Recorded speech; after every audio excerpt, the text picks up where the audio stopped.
So today we're going to cancel the LA Times for this article from Noah Bierman titled, "Black, Female, and High Profile, Kamala Harris is a Top Target in Online Fever Swamps." The article is meant to perpetuate the myth that left-wing women, especially left-wing non-white women, are special victims of abuse and harassment online. Of course, there's no doubt that they are targeted for abuse and harassment online. Everyone is. The more high profile you are, the more of a target you become. Nobody doubts this. But the claim is that women of color, to use the momentarily preferred PC moniker, are more often victims of this kind of treatment than anyone else. The reasons that the media is so determined to push this narrative, I think, are pretty obvious. For one thing, if left-wing minority women are most often victimized by online harassment, that would mean that white right-wing males, presumably, are most often the ones committing online harassment. Of course, in reality, women harass each other way more often than men harass women, but we're talking about the media narrative here and what they want us to believe. The media is eager for any opportunity to cast their most despised group in the villain role. So that's one thing. For another thing, this is all part of the ongoing effort by the media and the Democrat Party to push social media and the social media platforms to ramp up their censorship.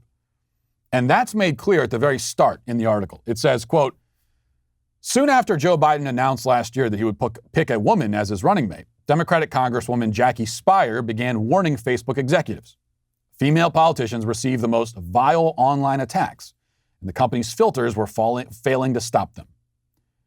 Speier said, we showed them 20 examples that were disgusting, and they were still up." She was talking about a meeting with Chief Operating Officer Sheryl Sandberg at Facebook. Facebook's response gave her a little comfort. "Keep sending us these horrific examples," she said executives told her, "and we'll take them down." Speier's concerns that the first female vice president would attract outsized assaults and venomous lies from social media's ugliest players have now been validated. Research shows that Kamala Harris may be the most targeted American politician on the internet, one who checks every box for the haters of the fever swamps. She's a woman, she's a person of color, and she holds power. Okay, now already we know that this cannot be true. The idea that Kamala Harris attracts more venom than Donald Trump is absurd on its face. There cannot possibly be a more targeted American politician on the internet than Donald Trump. The only way they could justify this claim is if they hinge it on the technicality that Donald Trump is out of office at the moment, so he isn't technically a politician. But even putting Trump aside, is Kamala Harris more targeted than, say, Ted Cruz? And what do we mean by targeted? What counts as abuse and harassment? What is meant by venomous lies? Well, let's keep reading. It says, quote, "Abuse directed at women is highly personalized, often attacking them based on their appearance and denigrating their intelligence," said Cecile Gorin, a researcher in London at the Institute for Strategic Dialogue, a think tank that seeks to counter extremism, disinformation, and polarization. She said it's also more likely to imply that they should quit politics and that they don't belong in the public space. Oh, abuse directed at women is highly personalized, you say? Yes, as opposed to abuse directed at men, which we all know is not personal at all. It wasn't personal when Trump was called fat and ugly approximately 7 million times a day on the internet. 7 million by my count anyway, and my counting method isn't any less scientific than whatever method they're using. There are currently hundreds of memes comparing Mitch McConnell to a turtle. That's an attack based on appearance. It's also kind of true, but that's beside the point. And the claim that women are uniquely insulted based on their intelligence is, well, the kind of claim that only a person of low intelligence could believe, woman or man. More from the article. It says, Gorin led a recent study that did not include Harris, but showed that American female politicians were 2 to 3 times more likely to receive abusive Twitter comments than male counterparts. Such findings elevate widespread concerns that women still significantly underrepresented in political and corporate offices will avoid or give up leadership jobs that leave them vulnerable to online abuse. It certainly discourages women from getting engaged in politics, Speier said, given worries about family and personal safety. Oh, okay. A study. Well, here we go. It should be clear to you now that by now that whenever a study is referenced in a mainstream media article, the person making the reference is counting on you not actually reading the study. That's the great thing about studies. Many people seem to think that a point can be proven simply by saying the word study. The word study is enough. This is what passes for an argument nowadays. Oh yeah, you don't believe me? Well, a study says I'm right. Oh, a study? Well, if the study says it, then never mind. I happen to be one of those annoying people who actually wants to read the study. See, when you tell me about a study, I'm going to say, I want to see it. Show me the study. I'm going to read it myself. And in reading studies, I have found, and I have no studies to prove this, I admit, but I've found that most studies are, to put this scientifically, bullcrap. Keep in mind that you can call anything a study. There's no required standard methodology for a study. That's why reading the study itself is so important. So let me read a bit of this study to you. The title of the study is Public Figures, Public Rage, Candidate Abuse on Social Media. That's the title. Skipping ahead to page 12, it says, we analyzed the language most often used to target candidates over the 11-day period of study and extracted a list of surprising keywords and phrases for each individual in a 3-step process. 1. We obtained 20 keywords by contrasting the data from tweets to a sample of standard English Wikipedia data, helping identify uncommon vocabulary. 2. We extracted 20 keywords by contrasting the individual of interest Twitter data with that of other candidates to identify language specifically targeting that person. 3. We filtered these 40 keywords out through a blacklist likely to generate background noise. For this research, we blacklisted the terms Trump, COVID, the individual's name and common aliases, political party names, and common state names. We ordered keywords and phrases by their degree of unexpectedness and selected the top 20. Now, what? What does any of that mean? Degree of unexpectedness? How the hell do you measure that? I mean, doesn't this whole process sound extremely arbitrary and subjective? They're also only taking into account public comments made to these figures. In my experience, by far the worst abuse comes through email and private message. Any study of online abuse that doesn't factor private messages is pretty worthless, it would seem. It's like measuring the amount of bullying in school but not counting gym class or the cafeteria. Those are like the bullying factories. You can't take that out of it. At any rate, on the next page is a table listing keywords and phrases used to target candidates. Here are some of the keywords and phrases for Ilhan Omar. Shameful, defund the police, and Somalia. Wow, how abusive. Now for Nancy Pelosi. Hypocrite, unverified, Antifa.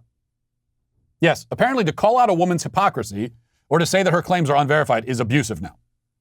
The study then gives real-world examples of abusive comments made to Nancy Pelosi. So here's one. This is an actual abusive comment that the study shows, and this shows us what they consider to be abusive. So some abusive scoundrel, said to Nancy Pelosi, "She's not doing a very good job. Better get on that, Nan." Here's one to Ilhan Omar. She's an anti-American. She's as anti-American and anti-constitutional as they come. This is a republic, not a democracy. If she doesn't understand that, she'll never understand the Constitution or the Bill of Rights. That's the abuse. But no, this is not abuse. This is not harassment. This is called criticism.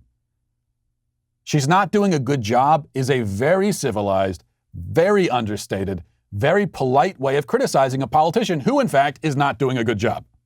The comment about Ilhan Omar is also a criticism, and also well-deserved. But this is what the study, which spawned the LA Times article, categorizes as vile, anti-woman, misogynistic abuse. Do you want to know what an actual abusive comment sounds like? I'll give you one. Here it is. "I know what city you in, white bitch. You think you can keep talking behind your phone and tweets? I'll smoke you, stupid ass. Take care of your ugly ass white daughter." That was a message sent to me recently, threatening to hunt me down and murder me along with my 7-year-old daughter.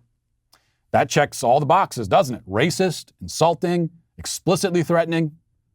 If you want a more recent example, here's one that came to my inbox just this morning. I went online first thing, as I always do, had my cup of coffee, and starting the day, and had the pleasure of reading this. "F you. I hope you die like the rest of your pathetic ilk you support." Now, pretty tame compared to a lot of the stuff I get, but even so, wishing death on me. I've received literally thousands of messages, emails, and comments like this. Thousands.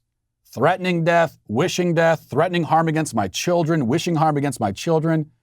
Comments merely mocking my appearance are so utterly banal at this point that I don't even notice them. If I do notice them, I'm tempted to send a message back thanking the person because at least they didn't promise to burn down my house with my family trapped inside.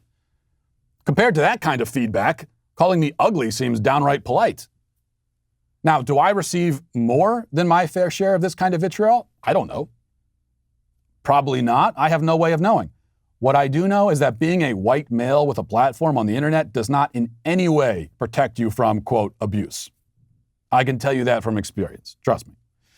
Now, the unfortunate thing is that the insistence on focusing on the gender and racial components of this issue, the effort to fit online harassment and abuse into the standard mainstream victimhood narrative, prevents us from having what could otherwise be a valuable and necessary conversation.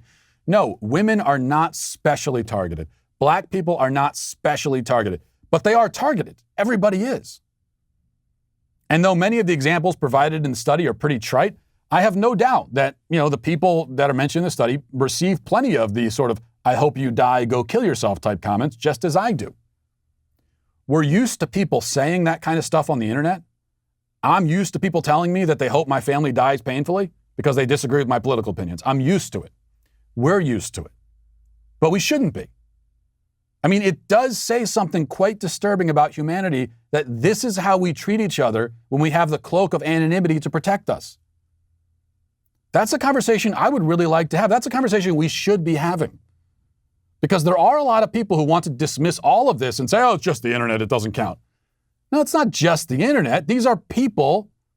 The person who threatened to kill my 7-year-old daughter because he doesn't agree with my opinions. That's an actual person. Now, he's not actually going to do it. I'm not going to assume he's not going to do it. We did contact the police and we reported it. Because you make a threat against my family, that's what's going to happen every time. But I don't actually think he's going to do it. Thousands of messages of this sort, they don't really do it. But these are people, though, behind these messages. Actual people talking to other actual people.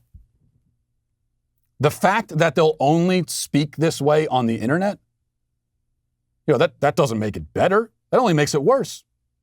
Because what it tells you is that on top of being vile scumbags, these are also cowards. You tell someone to kill themselves because you disagree with their opinion, you would never say that to their face, but that's because you're a coward. The fact that you would say it at all still makes you a vile, disgusting dirtbag. And what we've discovered from the internet, which is maybe no big surprise, there are a lot of cowardly, vile, disgusting dirtbags out there. They're not unique to one side or the other, but there are a lot of them. That is a conversation I would like to have. We should be having that conversation. Not to push for censorship or anything like that, but just to say what the hell is going on with humanity right now. But we can't have it. Because it always has to go down to race and gender and the standard victimhood narratives. And that's why the LA Times is canceled. Well, I hope you enjoyed that clip from the Matt Walsh Show. If you did, go ahead and hit that subscribe button right down there so you can stay up to date on all of our future content.